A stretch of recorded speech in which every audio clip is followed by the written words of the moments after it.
Indian blogger নন্দিনীর আরও একটি ভিডিওতে সকলকে স্বাগত জানাই।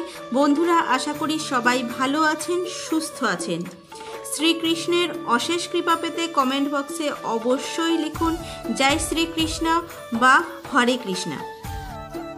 শাস্ত্রে আছে, কেউ যদি একবার শ্রীকৃষ্ণের এই জন্মাষ্টমীর উপবাস পালন করেন তাহলে তার আর জড় জগতের জন্ম, মৃত্যু, ব্যাধি, কষ্ট ভোগ করতে হয় না এবং পুনর্জন্ম গ্রহণ করতে হয় না।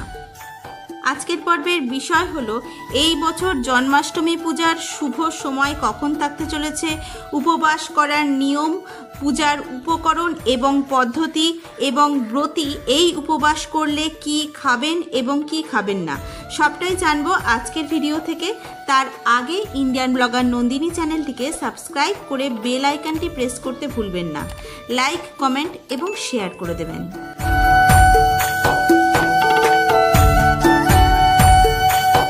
হিন্দু পঞ্জিকা অনুযায়ী সৌর ভাদ্র মাসের কৃষ্ণপক্ষের অষ্টমী তিথিতে যখন রোহিণী নক্ষত্রের প্রাধান্য দেখা যায় তখন জন্মাষ্টমী পালিত হয়।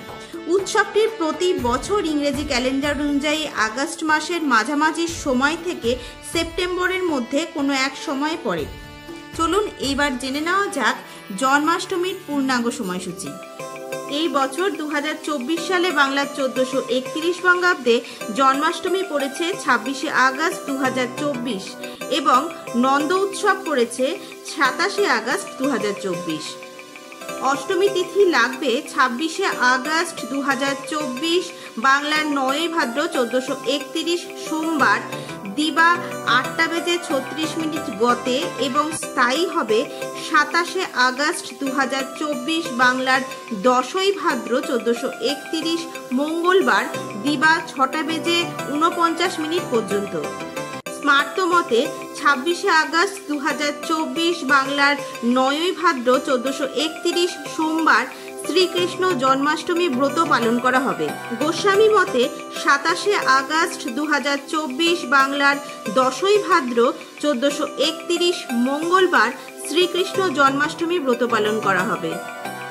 স্মার্ত মতে 2024 সালে জন্মাষ্টমীতে পালনের সময়কাল থাকতে চলেছে 27শে আগস্ট 2024 বাংলার 10ই ভাদ্র 1431 মঙ্গলবার দিবা 6:49 মধ্যে। গোস্বামী মতে পালনের সময়কাল থাকতে চলেছে 28শে আগস্ট 2024 বাংলার 11ই ভাদ্র 1431 বুধবার দিবা 9:33 মধ্যে। চলুন বন্ধুরা, এবার জেনে নেওয়া যাক জন্মাষ্টমীর নিয়ম, জন্মাষ্টমীর পূজা পদ্ধতি এবং উপকরণ। জন্মাষ্টমীর আগের দিন নিরামিষ অন্ন গ্রহণ করে সংযম পালন করতে হবে এবং রাত 12টার মধ্যে খেয়ে দিতে হবে। ঘুমানোর আগে অবশ্যই ভালো করে মুখ ধুয়ে ঘুমোতে হবে। অষ্টমীর দিন সকাল থেকে মধ্যরাত্রি পর্যন্ত উপবাস এবং জাগরণ। উপবাস থেকে হরিনাম জপ, কৃষ্ণলীলা শ্রবণ, ভগবানকে দর্শন, ভক্তের সঙ্গে হরিনাম কীর্তন, অভিষেক দর্শন করতে হবে এবং ভগবানকে অভিষেক করে একাদশীর দিনের মতো অনুকল্প প্রসাদ সেবন করতে হবে। জন্মাষ্টমীর ব্রত পালনের জন্য উপকরণ হিসেবে ফুল, আতপ চাল, ফলের নৈবেদ্য, ফুল, তুলসী পাতা, দূর্বা, ধূপ, দীপ, পঞ্চগব্য, পঞ্চগুড়ি, পাট, বালি, পঞ্চবর্ণের গুঁড়ো, মধুপর্কের বাটি, আসনাঙ্গুরিয়ক সংগ্রহ করতে হবে। এই দিন উপবাস থেকে উপকরণগুলি দিয়ে শ্রীকৃষ্ণের পূজা করতে হয়। একটি শান্ত ও কোলাহলমুক্ত স্থানের প্রয়োজন হয়। স্থানটি পরিষ্কার পরিচ্ছন্ন করে রাখতে হবে এবং পুজোর জন্য স্নান সেরে রাখুন। ভগবান শ্রীকৃষ্ণের একটি ছবি অথবা মূর্তির সঙ্গে গণেশের মূর্তিও স্থাপন করা হয়ে থাকে। পাশে রাখতে হবে প্রদীপ, মিষ্টি, ফল ও অন্যান্য খাদ্য সামগ্রী থালায় সাজিয়ে রাখতে হবে। মাথায় রাখবেন গোপালের প্রিয় খাবারগুলির মধ্যে রয়েছে মাখন, মিছরি, ননি, নাড়ু, তালের বড়া, ক্ষীর, রাবড়ি, মালাই, মালপোয়া ইত্যাদি, যা সাজিয়ে গোপালের সামনে ভোগ হিসেবে নিবেদন করতে পারেন। প্রথমে শ্রী গণেশের প্রার্থনা করতে হবে। পুষ্প নিয়ে হাত জোড় করে বলুন ওং শ্রী গণেশায় নমঃ।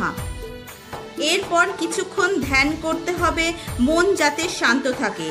প্রদীপ জ্বালাতে হবে। এরপর শ্রীকৃষ্ণের প্রার্থনা করতে হবে।